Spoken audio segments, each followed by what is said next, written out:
जय जय प्रभुपाद प्रभुपाद प्रभुपाद जय जय प्रभुपाद।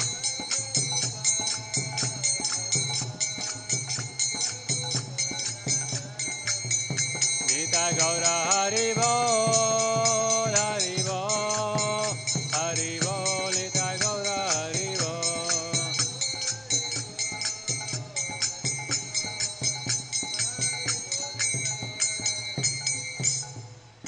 निताय गौर प्रेमानंदे। जय ओम विष्णुपाद परमहंस परिवाजकाचार्य अष्टोत्तर श्रीमद हिजीमान गे सभचरण भक्ति वेदांत स्वामी शिला प्रभुपाद की जय। नाम आचार्य शिलादास ठाकुर की जय। अनंत कोटि वैष्णव भक्त वृंद की जय। प्रेम से कहो जय श्री कृष्ण चैतन्य प्रभु नित्यानंद श्री अद्वैत गदाधर श्रीवास आदि गौर भक्त वृंद की जय।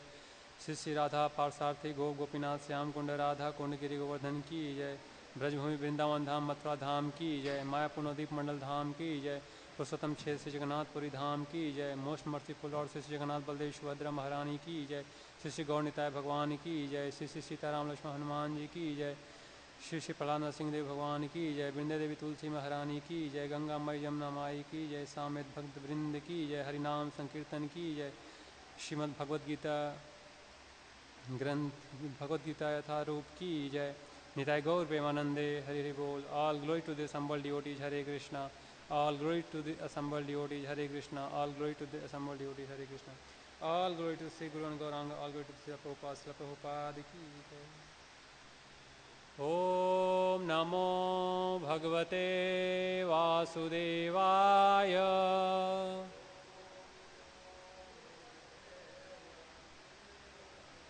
Om Namo Bhagavate Vasudevaya.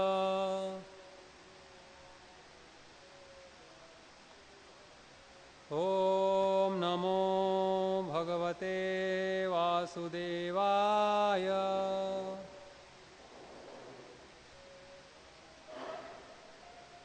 Narayanam Namaskrityam Naram Chaiva Narottamam Devim Saraswatim Vyasam Tato Jaya Mudiret Nashtaprayeshu Abhadreshu Nityam Bhagavat Sevaya Bhagwati उत्तमा श्लोके भक्तिर्भवति नैष्ठिकी।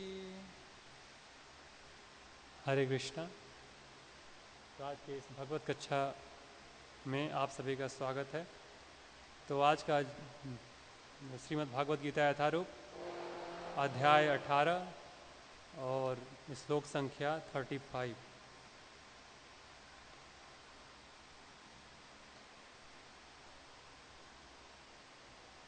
हम लोग इसका प्रोनाउंसिएशन करेंगे। यया स्वप्नम भयम शोकम विषादम मदमेव च न विमुञ्चति दुर्मेधा धृति सा पार्थ तामसी। यया स्वप्नम भयम शोकम विषादम मदमेव च न विमुञ्चित दुर्मेधा धृतिः सा पार्थ तामसी। यया स्वप्नम भयम शोकम विषादम मदमेव च न विमुञ्चित दुर्मेधा धृति सा पार्थ तामसी।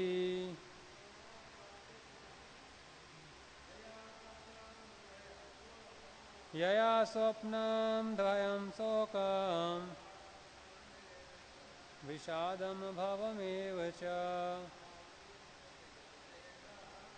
न विमुञ्चति दुर्मेधा तेषा धृत् पार्थ तामसी।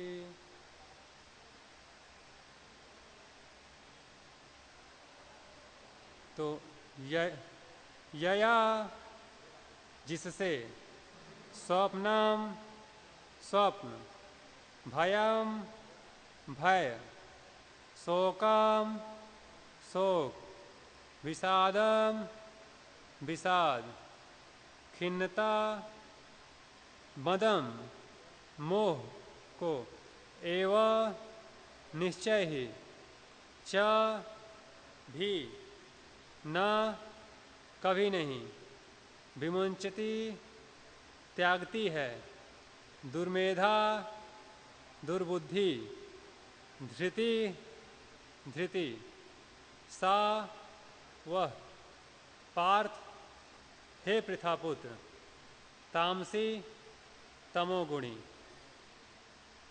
अनुवाद तथा तात्पर्य हिज डिवाइन ग्रेस श्री भक्ति वेदांत स्वामी श्रील प्रभुपाद जी के द्वारा। श्रील प्रभुपाद की जय।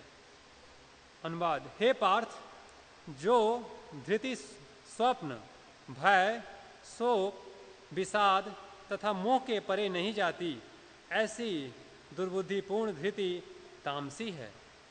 तात्पर्य, इससे यह अर्थ नहीं निकालना चाहिए कि सतोगुणी मनुष्य स्वप्न नहीं देखता। यहाँ पर स्वप्न का अर्थ अति निद्रा है। स्वप्न सदा आता है, चाहे वह सात्विक हो, राजस हो या तामसी। स्वप्न तो प्राकृतिक घटना है, लेकिन जो अपने को अधिक सोने से नहीं बचा पाते, जो भौतिक वस्तुओं को भोग के गर्व से नहीं बचा पाते, जो सदैव संसार पर प्रभुत्व जताने का स्वप्न देखते रहते हैं और जिनके प्राण, मन तथा इंद्रियां इस प्रकार लिप्त रहती हैं, वे तामसी धृति वाले कहे जाते हैं। ओम ज्ञानम तिम्रांधस्य ज्ञानंजना शलाकया चक्षुरुन्मीलितमेन तस्मै श्री गुरुवे नमः। श्री चैतन्य मनोभीष्टं स्थापितं येन भूतले स्वयं रूपं कदा मह्यं ददाति स्वपदान्तिकं। वन्देऽहं श्रीगुरून् श्रीवैष्णवांश्च श्रीरूपं साग्रजातं सहगण रघुनाथावितं तं सजीवं सावधूतं सावधूतं परिजनसहितं कृष्णचैतन्यदेवं श्रीराधा कृष्णपादान् सहगण ललिता श्रीविशाखावितांश्च। हे कृष्ण करुणा सिंधो दीनबंधो जगत्पते गोपेश गोपिका कांत राधा कांत नमस्तुते। तप्त कांचन गौरांगी राधे वृंदावनेश्वरी वृषभानुसुते देवी प्रणमामि हरिप्रिये। वाञ्छाकल्पतरुभ्यश्च कृपा सिन्धुभ्य एव च पतितानां पावनेभ्यो वैष्णवेभ्यो नमो नमः। जय श्री कृष्ण चैतन्य प्रभु नित्यानंद श्री अद्वैत गदाधर श्रीवास आदि गौर भक्त वृंद। हरे कृष्णा कृष्णा कृष्णा हरे हरे, हरे राम राम राम हरे हरे। नमो विष्णुपादाय कृष्णपृष्ठाय भूतले श्रीमते भक्ति वेदांत स्वामिनिति नामिने। नमस्ते सरस्वती देवे गौरवाणी प्रचारिणे निर्विशेष शून्यवादी पाश्चात्य देश तारिणे।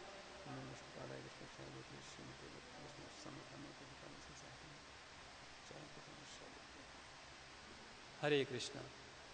तो पुनः आप लोगों का इस आज के भागवत कक्षा में स्वागत है। तो सर्वप्रथम मैं यहाँ पे उपस्थित वरिष्ठ भक्तों के चरण कमलों में विनती करता हूँ कि मुझे आशीर्वाद दें कि मैं गुरु परंपरा के अनुसार उनके वाक्यों को एज इट इज दोहरा सकूं और कुछ भक्तों की प्रसन्नता के लिए, भगवान की प्रसन्नता के लिए और अपने शुद्धिकरण के लिए कुछ आप लोगों के समझ कुछ कह पाऊँ। तो आज का जो ये श्लोक है भगवद गीता के 18वां अध्याय है और 35वां श्लोक है। बहुत अच्छा इसमें है, मतलब तमोगुण के बारे में कि क्या बिहेवियर होता है लोगों का। तो इसमें बता रहे हैं, अनुवाद हम फिर से पढ़ते हैं। भगवान श्री कृष्ण अर्जुन से बोल रहे हैं, हे पार्थ, जो धृति, स्वप्न, भय, शोक, विषाद तथा मोह के परे नहीं जाती, ऐसी दुर्बुद्धिपूर्ण धृति तामसी होती है। तो यहाँ पे हम देखेंगे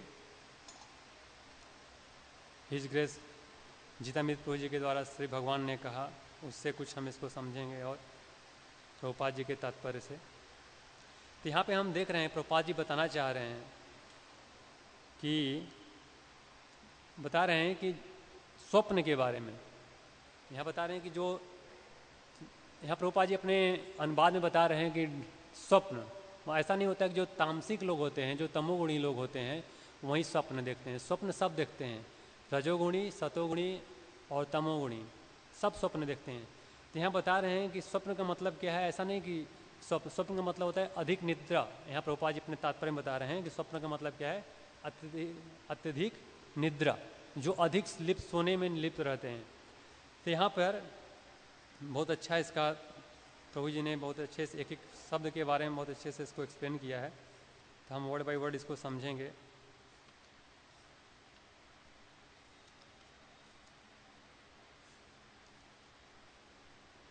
तो यहाँ पे बता रहे हैं कि जैसे जब भगवान श्री कृष्ण इससे पहले के 33rd और 34th के श्लोक में सतोगुण और रजोगुण के बारे में बता रहे हैं। तो जैसे ही जब भगवान अर्जुन को ये बात बता रहे थे तो अर्जुन के मन में आया तो कि फिर जब सतोगुण के बारे में भगवान ने बताया, रजोगुण के बारे में बताया, तो जैसे सतोगुण के जो लोग होते हैं उनका सिर्फ मन जो भगवान श्री कृष्ण में सिर्फ कृष्ण के ऊपर वो रहता है उनका ध्यान। लेकिन जो रजोगुणी होते हैं वो अर्थ और काम में लिप्त रहते हैं। और जो तमोगुणी होते हैं उसके बारे में जैसे हम लोग इस श्लोक में चर्चा कर रहे हैं कि उनका स्वप्न देखते हैं, भय, शोक, विषाद, ये सब सारे लक्षण होते हैं। तो हम लास्ट में इसका कंक्लूजन में बताएंगे। तो जब भगवान ने अर्जुन को सतोगुण और रजोगुण के बारे में बताया तो अर्जुन के मन में ये बात आया कि तमोगुण का फिर कैसा होता है, तमोगुणी लोगों का क्या लक्षण होता है, क्या कैसे होता है, कैसे होते हैं। तो भगवान जैसे हम जानते हैं कि भगवान क्या है कि सभी के हृदय में, सभी व्यक्ति के हृदय में परमात्मा के स्वरूप में विराजमान है। तो जब अर्जुन के मन में ऐसे भाव उठे, जैसे प्रभु जी अपने इस बुक में बहुत अच्छे से लिख रहे हैं, तब भगवान अपने स्वतः ही तमोगुणी के बारे में अर्जुन से बताते हैं। यहाँ बताते हैं कि तमोगुणी धृति, जो मतलब तामसिक लोग होते हैं, जो इनका डिटर्मिनेशंस होता है। यहाँ डिटर्मिनेशन की बात, दृढ़ता की बात होती है। जैसे हम लोग जानते हैं कि दृढ़ता सबके अंदर होता है, सब लोग डिटरमाइंड होते हैं। कुछ लोग सतोगुणी जैसे भगवान की भक्ति के लिए डिटरमाइंड होते हैं, कुछ लोग काम अर्थ के लिए इसके लिए डिटरमाइंड होते हैं, और कुछ लोग क्या होते हैं आहार निद्रा भय मैथुन, जैसे हम लोग जानते हैं कि अधिक सोने के लिए या कुछ किसी और कार्य में अपने कैसे हम अपने इंद्रियों को सुख देने के लिए डिटरमाइंड होते हैं। तो यहाँ पर बता रहे हैं कि तामसी डिटरमाइंड, जो तामसी धृति है, इसका मतलब क्या है कि जो क्या होता है कि जो कांट गो बियॉन्ड ड्रीमिंग्स, जो इसके बाहर नहीं जा सकते। किसके बाहर? स्वप्न, भय, शोक, विषाद जिसको आक्रोश भी बोलते हैं, तथा मोह, इन 5 चीजों के बाहर कुछ सोचते ही नहीं। उनको क्या बोलते हैं हम? तामसी। जो ऐसे व्यक्ति जो इसी में लिप्त रहते हैं, मतलब जो इनको हमेशा क्या वो स्वप्न देखते रहते हैं, या फिर जिनको भय रहती है, जो शोक में लिप्त रहते हैं हमेशा, या विषाद आक्रोश में हमेशा लिप्त रहते हैं, या फिर जिनको मोह होता है, भ्रमित होते हैं, हमेशा इल्यूजन्ड होते हैं, ऐसे क्या होते हैं? तामसी लोग होते हैं। यहाँ बता रहे हैं प्रभुपाद जी इसमें अपने तात्पर्य बता रहे हैं कि इसमें तीन इसमें मतलब वाक्य बताए हैं प्रभुपाद जी, 3 विशेष फोकस किए हैं कि ऐसे जो व्यक्ति होते हैं वो कभी भी अवॉइड नहीं कर पाते। किसको अवॉइड नहीं कर पाते? कि हमेशा मोर स्लीप। तामसी जो लोग होते हैं अत्यधिक सोते रहते हैं, वो अत्यधिक निद्रा को कभी अवॉइड ओवरकम नहीं कर पाते हैं, हमेशा वो निद्रा में लिप्त रहते हैं। और फिर क्या करते हैं? उनको हमेशा गर्व होता है, उनको हमेशा मद होता है। किस लिए? इस मटेरियल जो चीज़ें हैं उसको भोग करने के लिए हमेशा वो मद रहते हैं कि इंजॉइंग मटेरियल ऑब्जेक्ट, हमेशा इसी में उनको मद रहता है कि हमारे पास ये है, हमारे पास वो है, गाड़ी है, बंगला है, मतलब जो भी भौतिक वस्तुएं हैं उसके भोग और ऐश्वर्य में हमेशा क्या उसी मद में, उसी के मतलब भोग करने की आनंद में, मतलब आनंद नहीं कह सकते हम उसको, आनंद तो स्पिरिचुअल चीज़ें होती हैं, मतलब मजा एक तरह से कहते हैं, जैसे भौतिक चीज़ों में कहते हैं कि हम मजा लेने के लिए, तो उसमें हमेशा लिप्त रहते हैं।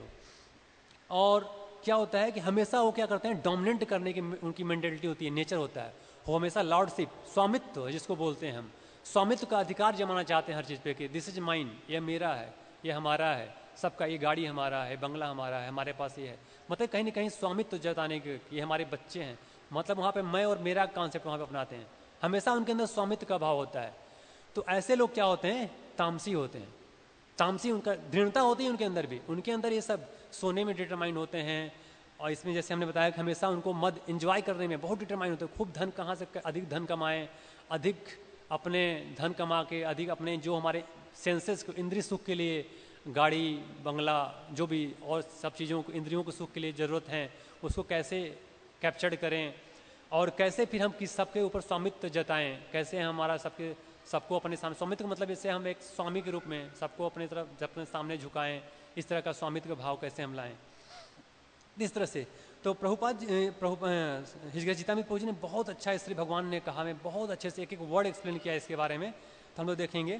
तो सबसे पहले हम यहाँ देखेंगे आखिर स्वप्न का, तो जैसे एक बहुत अच्छा कथा आता है, जैसे हम लोग सब इसमें बता रहे हैं कि सब लोग स्वप्न देखते हैं। ऐसा नहीं कि जो लोग सतोगुणी होते हैं या जो भक्ति करते हैं या जो रजोगुणी होते हैं जिनको काम या फिर अर्थ की जरूरत होती है, ऐसे लोग स्वप्न देखते हैं। जैसे एक बहुत अच्छा सा एग्जाम्पल आता है, एक बार मैंने एक लेक्चर सुन रहा था, उसमें बताते हैं कि एक कुम्हार होता है जो बर्तन बनाता है। तो क्या होता है कि घड़े का बर्तन बनाता है, तो घड़ा ऐसे मिट्टी का बर्तन बना के घड़े जैसे मटके होते हैं और उसको एक जगह इकट्ठा करता है। तो एक दिन ऐसा सोता रहता है और फिर सोचता है कि मैं इसे घड़े बनाऊंगा, फिर मैं इसको क्या करूँगा, बेचूंगा, फिर मैं पैसे लाऊंगा, फिर इससे और अधिक घड़े बनाऊंगा, फिर मैं इसको बेचूंगा, फिर और अधिक पैसे आएंगे, तो इस तरह से मैं और अधिक घड़े बना के अपना पूरा एक कंपनी का वो कर लूँगा और इससे फिर क्या होगा, मेरे पास बहुत सारा धन हो जाएगा। और फिर ऐसे स्वप्न में सोच रहा है, सब कल्पना में स्वप्न देख रहा है, ऐसा बहुत सारा धन हो जाएगा और फिर मैं धन कमाऊंगा तो मेरे मतलब क्या होगी कि मेरी एक बहुत सुंदर स्त्री से शादी हो जाएगी। और फिर जैसे ही क्या होगी, मेरी सुंदर स्त्री से शादी होगी तो क्या होगा कि जैसे मुझे वो कुछ बोलेगी मेरे ऊपर, तो उसको मैं अपने पैर से एक लात मारूंगा। और जैसे स्वप्न में एक लात मतलब जैसे चलाता है तो उसके क्या कहता है, जो घड़े इकट्ठे होते हैं उसी पे लग जाता है और फिर क्या होता है, सारे घड़े एक से करके फूट जाते हैं और सब चकनाचूर हो जाता है, उसका नींद खुल जाता है। तो स्वप्न देखता रहता है और उसके सारे सपने खत्म हो जाते हैं। ऐसे हमारा क्या होता है, इस भौतिक संसार में हम लोग क्या करते हैं, स्वप्न देखते हैं कि हम एक करेंगे अपने जीवन में, हम एक गाड़ी लेंगे, हम बंगला लेंगे।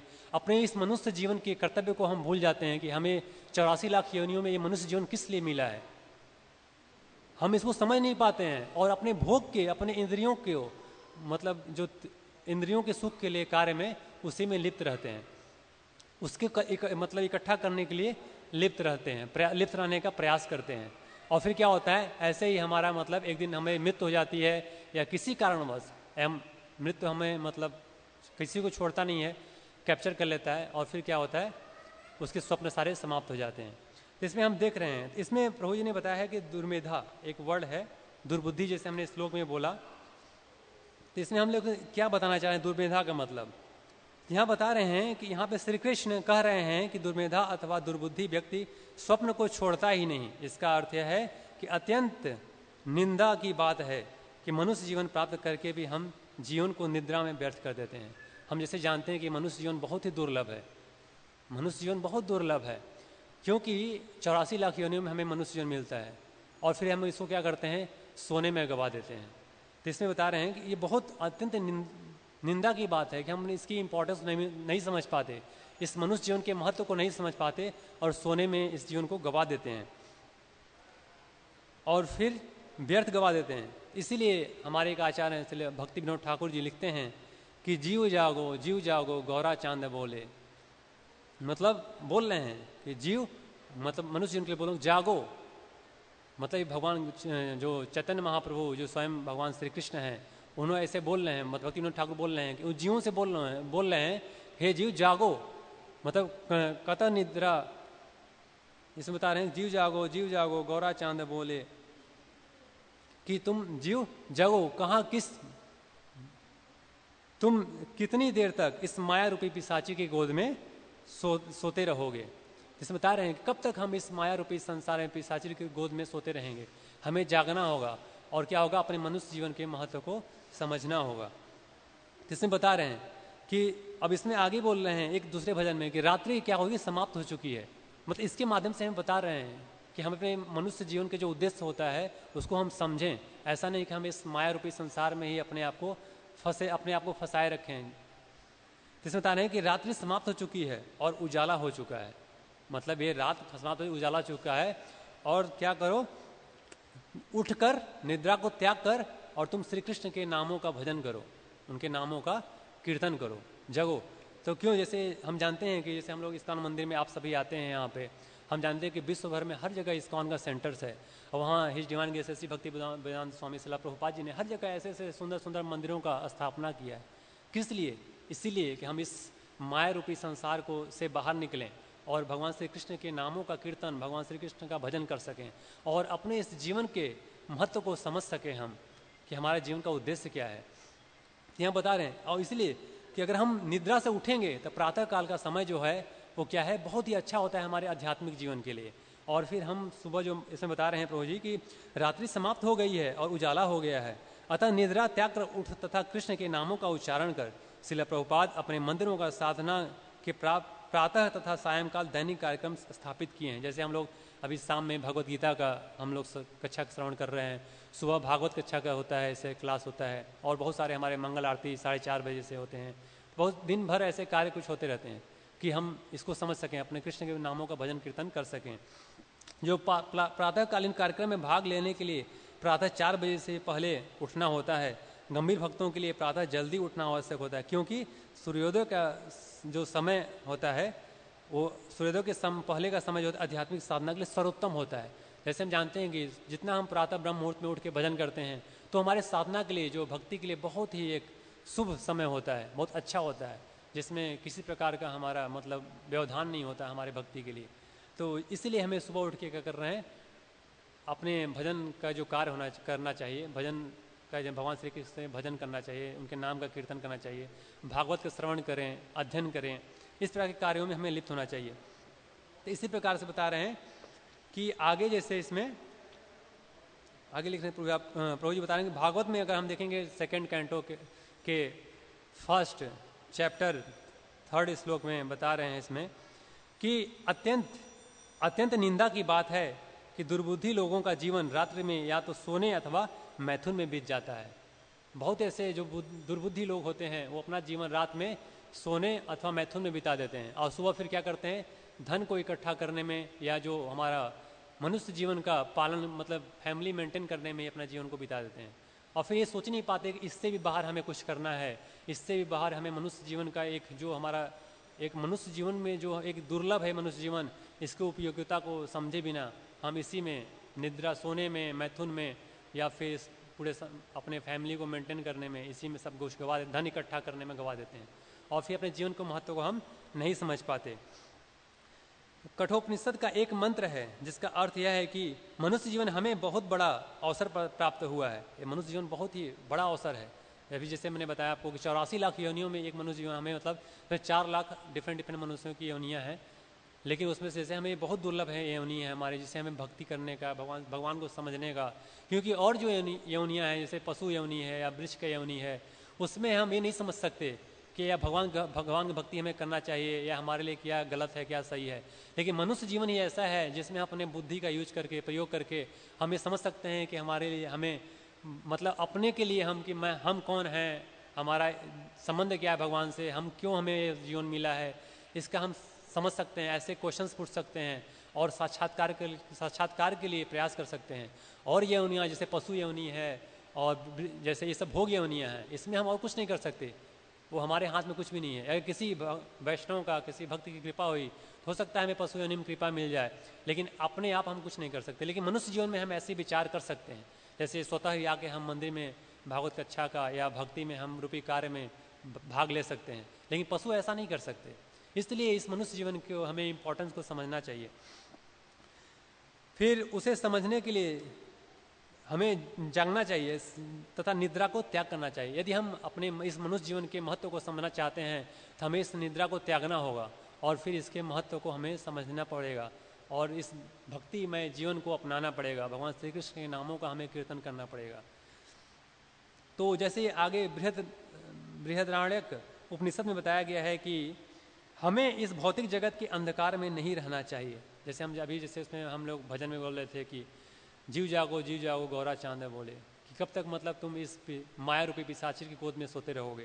तो हमें क्या होगा, इस अंधकार से ऊपर उठना पड़ेगा और फिर हमें क्या करना पड़ेगा, प्रकाश की ओर, बल्कि प्रकाश की ओर क्या होना पड़ेगा, जाना चाहिए। हमें प्रकाश की ओर, अंधकार को छोड़ के हमें प्रकाश की ओर आगे बढ़ना पड़ेगा। तो जैसे यहाँ पे जैसे हमने बताया स्वप्न का, तो यहाँ पे हम स्वप्न, अत्यधिक स्वप्न, जैसे इसमें बता रहे हैं कि जिसके द्वारा दुर्बुद्धि व्यक्ति स्वप्न को नहीं छोड़ता, वो हमेशा स्वप्न में लिप्त रहता है, वह तमोगुणी, जो तमोगुणी धृति है। तो इसमें बहुत अच्छा एग्जाम्पल से प्रभु जी देते हैं कि कुंभकर्ण का, जो अपनी निद्रा का त्याग नहीं करता। जैसे हम लोग सब जानते हैं कि रामायण में कुंभकर्ण का, हमने रामायण में सुना होगा, रामायण में लीला देखा होगा। तो उसमें बताते हैं कि यहाँ पे श्री कृष्ण कह रहे हैं कि तमोगुणी धृति के द्वारा दुर्बुद्धि व्यक्ति निद्रा का त्याग नहीं करता।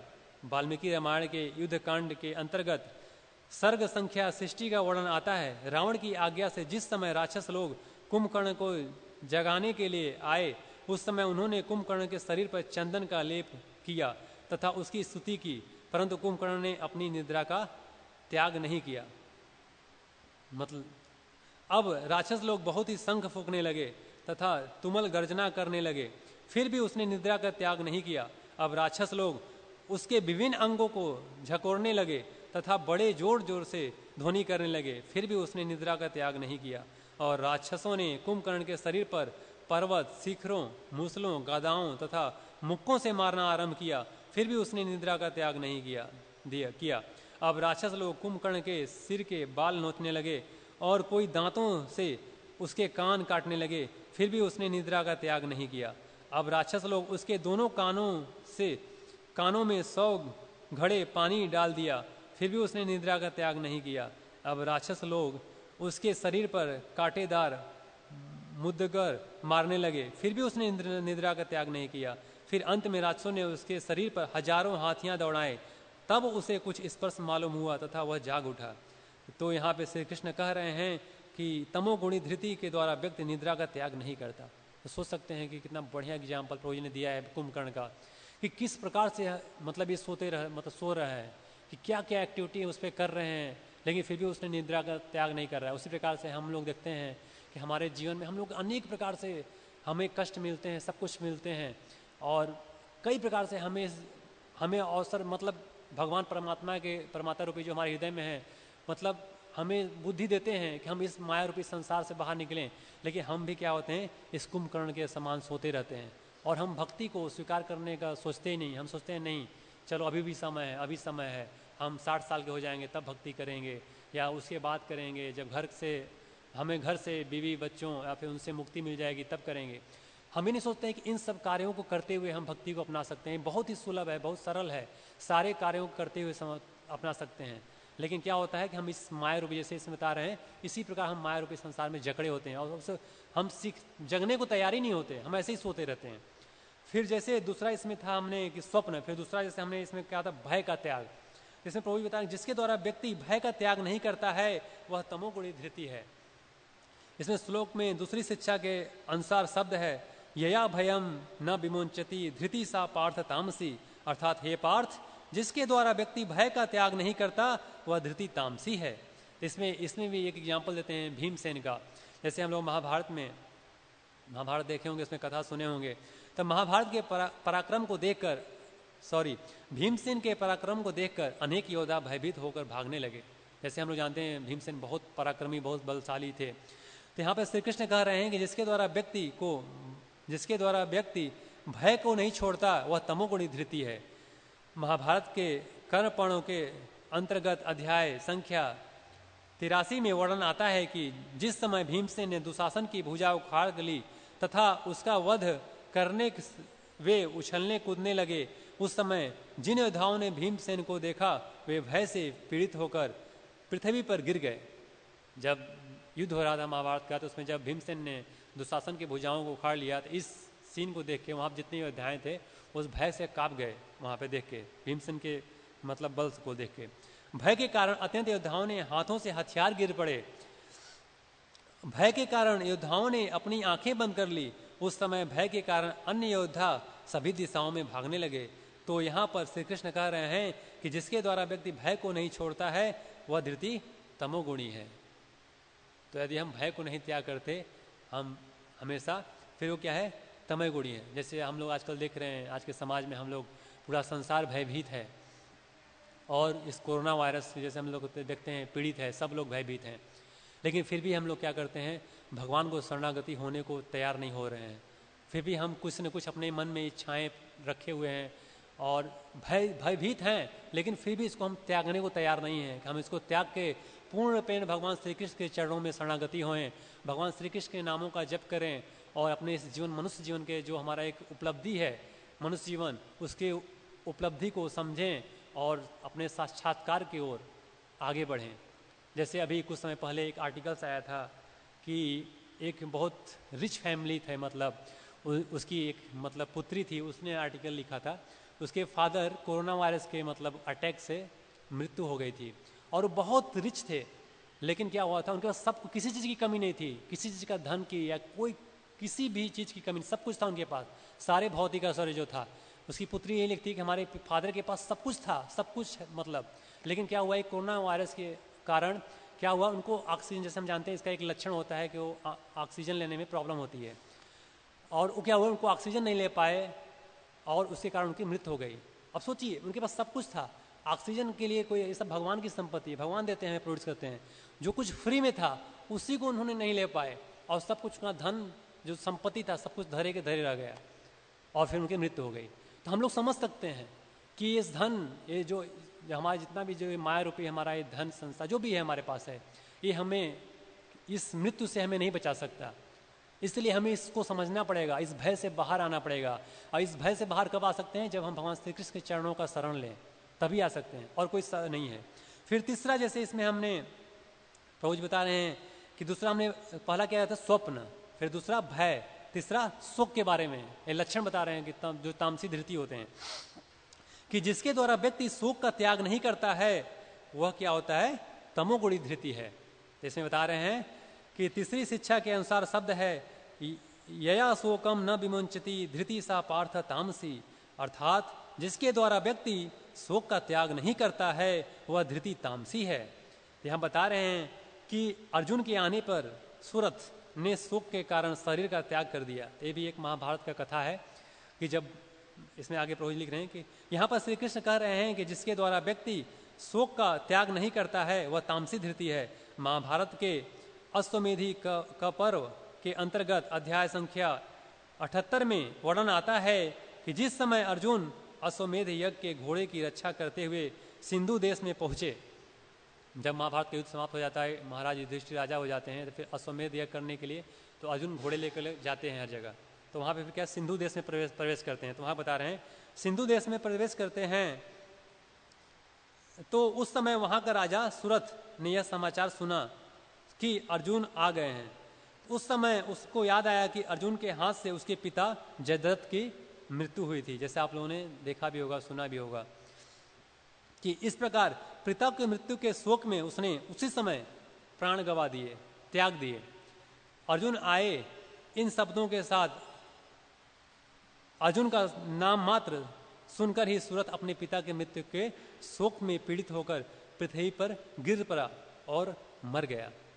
तो जैसे देख सकते हैं कि हमारे साथ कोई ऐसा घटना होता है हम उस शोक को भूल नहीं पाते हैं और उसी को लेकर और शोक के मतलब शोक को और उसी में मतलब एक तरह से फंसते रहते हैं।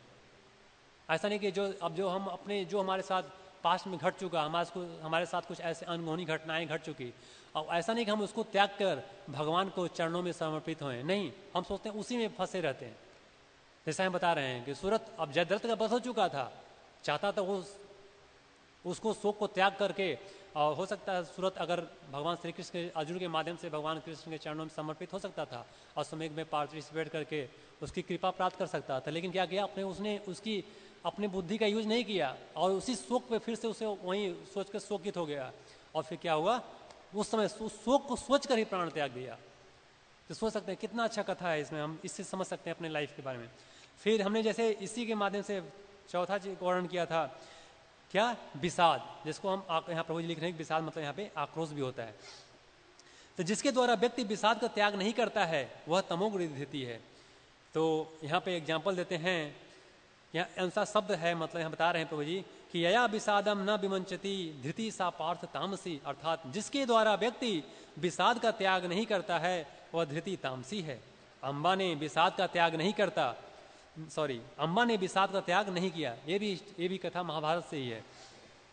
तो यहाँ पर श्री कृष्ण कह रहे हैं कि जिसके द्वारा व्यक्ति विषाद का त्याग नहीं करता है वह तमोगुणी धृति है। महाभारत के उद्योग पर्व के अंतर्गत अध्याय संख्या 173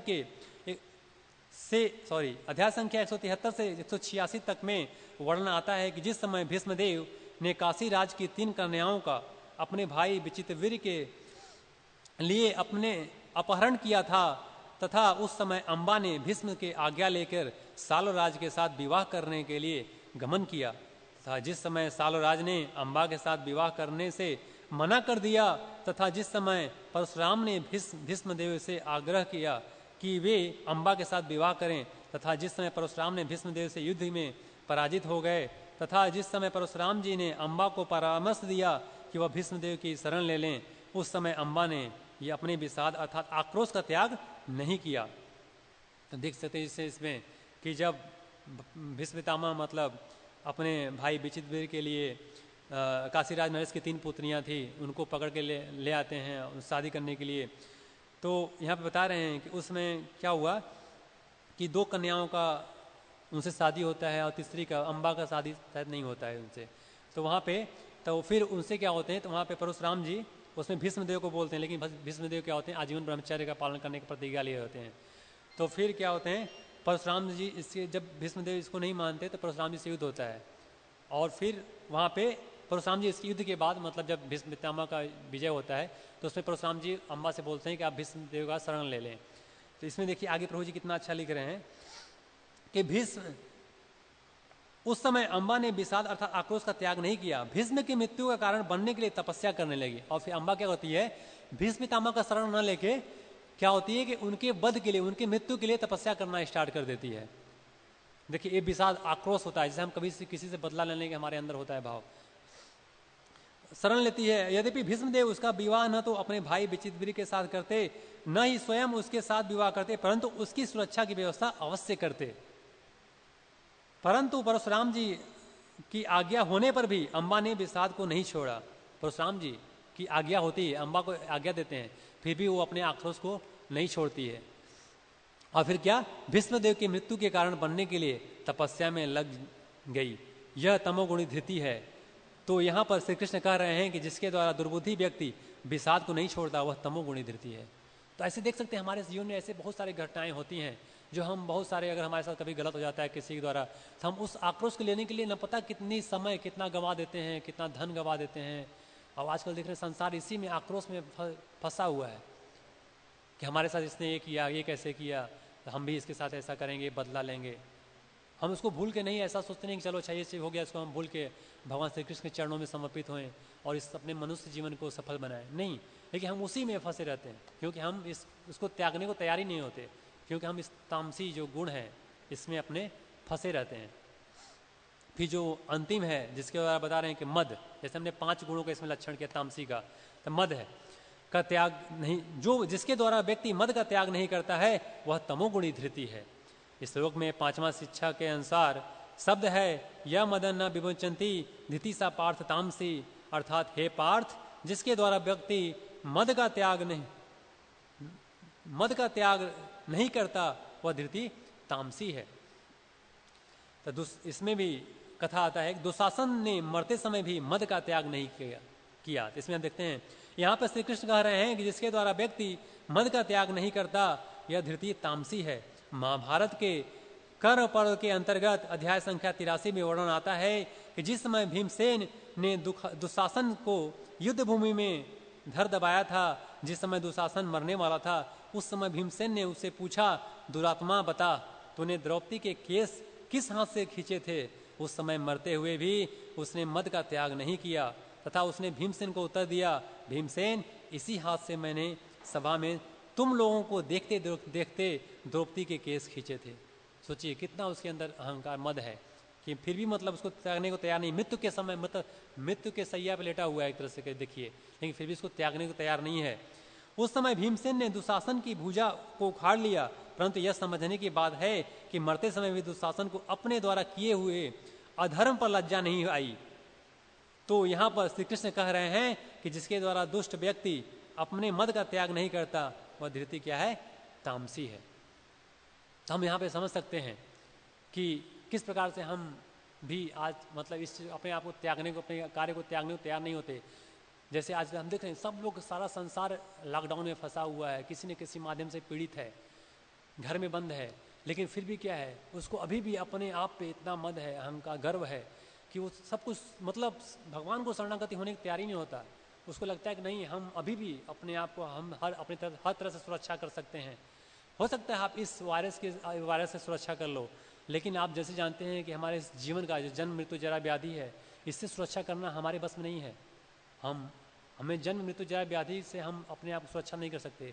इससे सुरक्षा अगर आप चाहते हैं तो सिर्फ एक ही माध्यम है। आज अपने मृत्यु से आप बच सकते हैं, लेकिन फिर भी यमराज आपको नहीं छोड़ेंगे, यमदूत आपको नहीं छोड़ेंगे। आज नहीं तो कल आपको पकड़ेंगे जरूर, और फिर इस शरीर से आपको बाहर कर देंगे। इसलिए अगर हम बचना चाहते हैं, इस जन्म मृत्यु जरा व्याधि से बचना चाहते हैं, तो हमें भगवान श्री कृष्ण के चरणों को पूर्ण रूप से पकड़ना होगा, उनको शरणागति होना होगा। इसका मतलब यह नहीं कि हमें सब कुछ छोड़ना है। जो भी आप कार्य कर रहे हैं, हर एक कार्य को करते हुए हम भगवान श्री कृष्ण को समर्पित हो सकते हैं। और जैसे ऐसी संस्थाएं हैं, जैसे जिन्होंने प्रभुपाद जी ने ऐसे संस्थाओं को दिया है हम लोगों के लिए, ऐसे संस्थाओं को हम अपने जीवन के मतलब उपयोगिता को, जीवन की उपयोगिता को समझ सकते हैं और इस भक्ति में कार्य कर सकते हैं। आप भगवत कक्षा या फिर भगवत गीता कक्षा में श्रवण करके, भगवान के चरणों का दर्शन करके, भगवान का दर्शन करके, हरि नाम का जप करके अपने जीवन के हम महत्व को समझ सकते हैं और इसको एक भव बंधन से बाहर निकल सकते हैं। इससे जो जन्म मृत्यु जरा व्याधि है, इससे हम बाहर निकल सकते हैं। तो आगे यहाँ पर प्रभु जी बता रहे हैं, कानून मतलब दे रहे हैं कि तमोगुणी जो व्यक्ति होता है 5 व्यक्तियों के साथ व्यभिचारी होता है। यहाँ पे व्यभिचार 5 व्यक्तियों के साथ होता है। धृति जो है यहाँ मतलब 5, जैसे इसमें बताया कि हमने कि तमोगुणी धृति स्वप्न भय शोक विषाद तथा मद, इन 5 व्यक्तियों को नहीं छोड़ता। और जो यहाँ पे रजोगुणी व्यक्ति होता है वह धर्म अर्थ काम से, मतलब यहाँ 3 व्यक्तियों से व्यभिचार करता है, मतलब व्यभिचारी होता है। लेकिन जो सतोगुणी होता है वो अभिव्यभिचारी होता है, मतलब वो भगवान श्री कृष्ण के चरणों को सिर्फ पकड़ा होता है। इसलिए हम लोगों को यही प्रयास करना चाहिए कि हम इन किन प्रकारेण सिर्फ क्या करें, भगवान श्री कृष्ण के चरणों का पकड़ें। तो इसका सार यही है हमारे मतलब इस कक्षा का, कि मनुष्य जीवन के महत्व को हम समझें और तथा इस जो हमें निद्रा तथा इस मैथुन जीवन हम इसमें लिप्त हैं, धन कमाने में लिप्त हैं या फैमिली मेंटेन करने में लिप्त हैं, इससे हम बाहर निकलें और अपने जीवन के, इस मनुष्य जीवन के इम्पोर्टेंस समझते हुए भगवान श्री कृष्ण को पूर्ण रूप से समर्पित हो जाएं।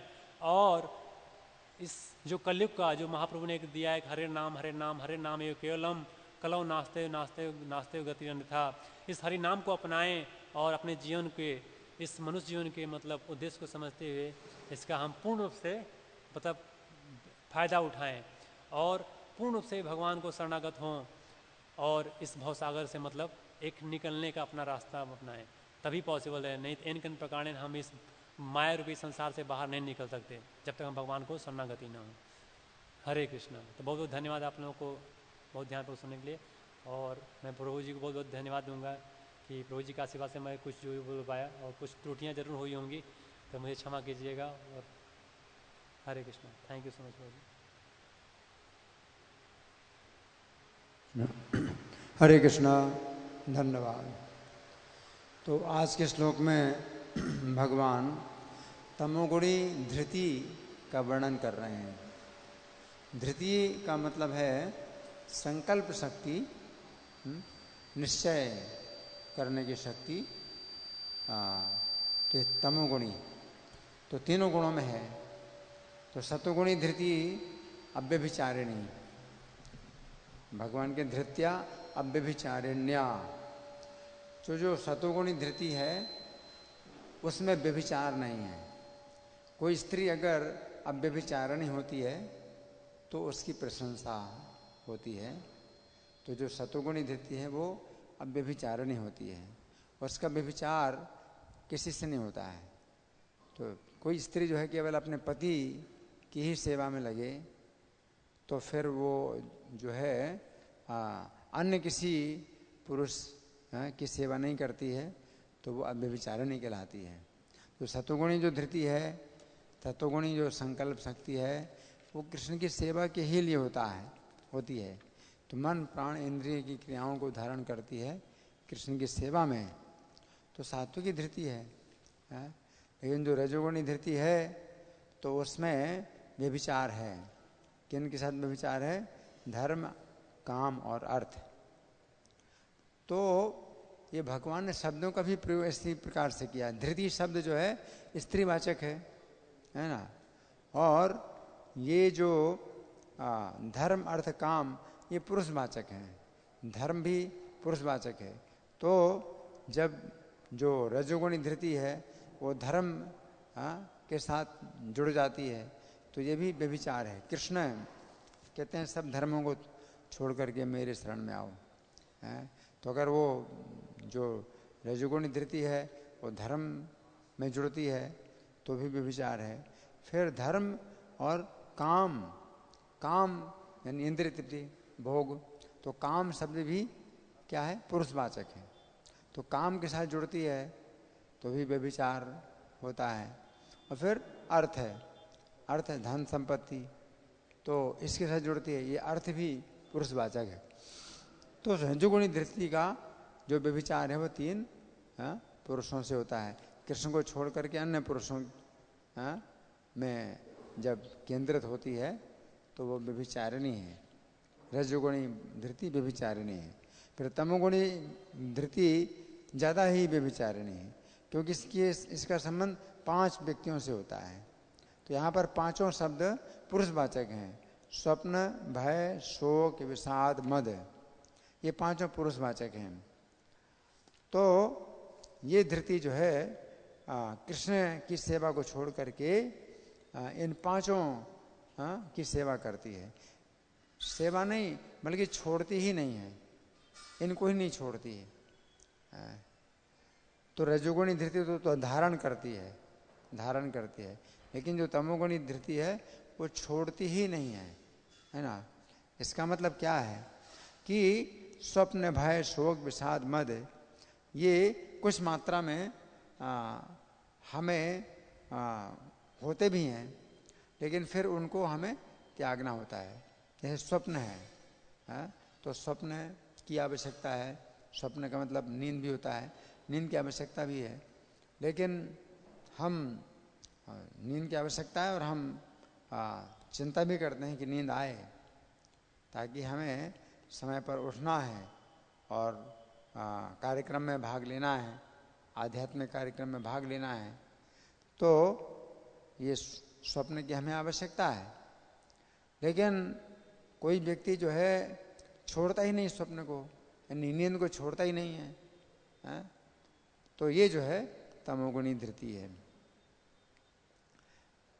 लेकिन हमें क्या करना होता है कि कोशिश करना चाहिए कि नींद आए, ताकि हमें शक्ति मिले और आगे कृष्ण की सेवा करने के लिए, इसलिए नींद की आवश्यकता है। लेकिन जब कृष्ण की सेवा का समय है, सवेरे की साधना का समय है, उस समय अगर हम नींद नहीं छोड़ते हैं तो फिर ये तमोगुणी धृति है। उसी प्रकार से भय, तो भय भी आवश्यक होता है। हमें हमेशा इस भौतिक संसार में भय लगा है, और वो भय उचित भी है कि हम भयभीत होते हैं। जैसे मान लीजिए कि कुछ सड़क पार कर रहे हैं तो हमें डर रहता है, सीढ़ी उतर रहे हैं, चढ़ रहे हैं तो भी डर रहता है, और होना चाहिए, डर होना चाहिए। लेकिन इस डर के कारण आप सड़क ही पार नहीं करें, आप सीढ़ी नहीं उतरते, सीढ़ी नहीं चढ़ते, तो ये क्या है? तमोगुणी है ना। तो डर तो हमेशा हमें होना ही चाहिए। आप सीढ़ी उतर रहे हैं और सीढ़ी को चढ़ रहे हैं, सड़क पार कर रहे हैं, हमेशा डर होना चाहिए। लेकिन इसका ये मतलब नहीं कि अपना सब काम ही बंद कर दिया जाए और बस डरते ही रहें कि भाई दुर्घटनाएं होती हैं सड़क पार करने में, तो मैं सड़क ही पार नहीं करूँगा, तो ऐसा नहीं है। तो उसी प्रकार से शोक है, तो शोक की भी आवश्यकता है, और शिष्टाचार भी है कि शोक मनाना पड़ता है। शोक सभा भी मनाई जाती है, और हम श्रद्धांजलि अर्पित करते हैं। कोई वैष्णव हैं, उनका शरीर छूट गया तो हम शोक सभा मनाते हैं, श्रद्धांजलि अर्पित करते हैं, है ना। और उनसे फिर जो है हम कुछ और प्रेरणा प्राप्त करते हैं, शिक्षा प्राप्त करते हैं कि हमें क्या करना है। लेकिन अगर कोई व्यक्ति इसी शोक में ही मतलब डूबा रहता है और फिर वो शोक को छोड़ता ही नहीं है, तो ये जो है तमोगुणी है। ऐसे उसी नर देश का राजा था, तो उसकी मृत्यु हो गई, और जो उसकी रानी आती है वो चारों ओर उसको घेरे हुई थी, और रात का समय होने वाला था, तो शरीर को जला देना चाहिए, लेकिन उसके शरीर को जो है वो घेरे हुए और शोक नहीं छोड़ रही हैं और शरीर को जलने नहीं दे रही है ना। तो ये क्या है? तमोगुणी धृति। इस शरीर में तो फिर दुर्गंध आने लगेगी। तो ये शोक है। शोक मनाया जाता है। तो कोई अपने बहुत प्रिय हैं, अपने निकट के व्यक्ति हैं और बहुत उनका अच्छा व्यवहार था, और जब उनका कुछ होता है, उनके साथ कोई दुर्घटना होती है, तो हम शोक मनाते हैं। लेकिन शोक का एक जो है समय होता है, एक सीमा होती है, उसके बाद फिर हमें शोक छोड़ देना चाहिए और अपने कार्य में लग जाना चाहिए, है ना। उसी प्रकार से विषादम, तो विषाद भी होता है, कोई दुर्घटना होती है तो हम विषाद में पड़ जाते हैं, है ना। लेकिन विषाद को छोड़े नहीं और अपने कर्तव्य को करे नहीं, तो ये भी तमोगुणी होता है। उसी प्रकार से मद, तो मद का मतलब है एक प्रकार से नशा, कि अपना जो है जो अपनी योग्यता नहीं है उससे ज़्यादा अपने को योग्य समझना, तो ये मद कहलाता है ना। तो कोई कोई व्यक्ति जो है अपने मत को छोड़ते ही नहीं है। जैसे रावण था, तो उसने जो सीता का हरण कर लिया और वो अपने इस विचार को छोड़ नहीं रहा। उसका विचार यही है कि मैं सीता को भोगूंगा और श्री राम का मैं वध कर सकता हूँ।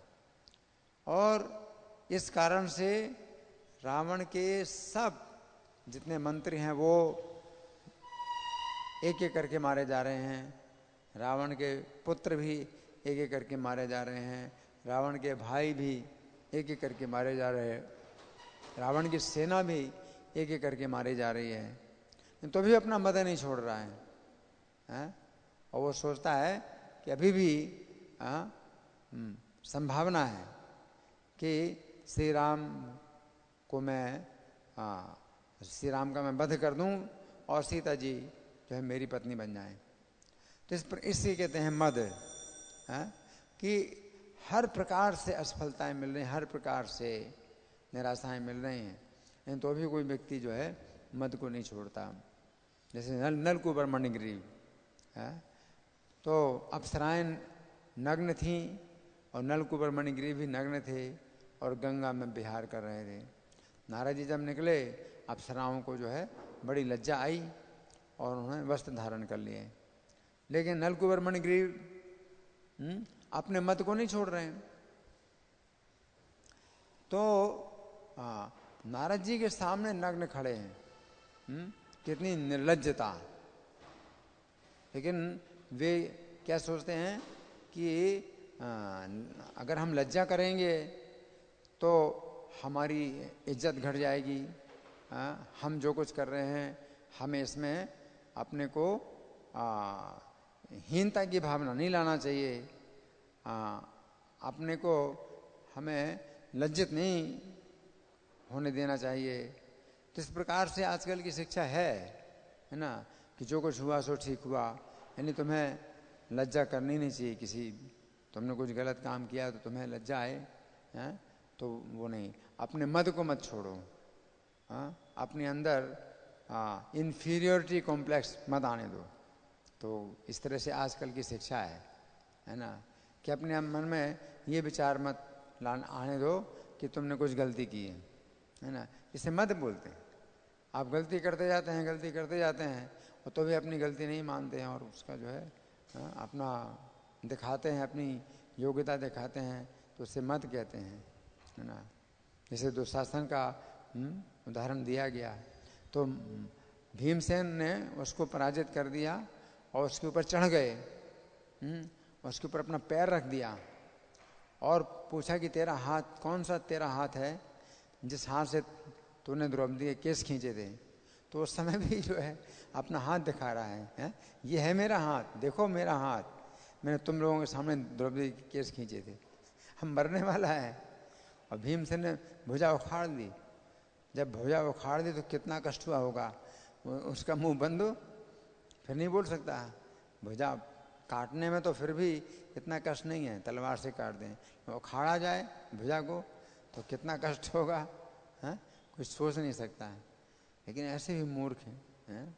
तो ये दुष्ट लोगों के जो है ये लक्षण होते हैं।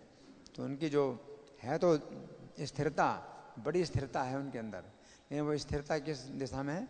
बहुत गलत दिशा में है। कि कोई भी कार्य है जो गलत काम है उसको जो उसी में ही स्थिर बने रहते हैं और उसको जो है सुधारना नहीं चाहते, अपना सुधार नहीं करना चाहते हैं। तो ये भी एक जो है मतलब माना जाता है कि भाई बहुत स्थिर, बड़े स्थिर हैं, लेकिन ये क्या है? ये बहुत बड़ा दोष है ना। तो यहाँ पर भगवान इसी की बात कर रहे हैं कि तमोगुणी धृति जो है ऐसी होती है। धन्यवाद। ग्रंथराज श्रीमद् भगवद गीता की जय, श्रील प्रभुपाद की जय।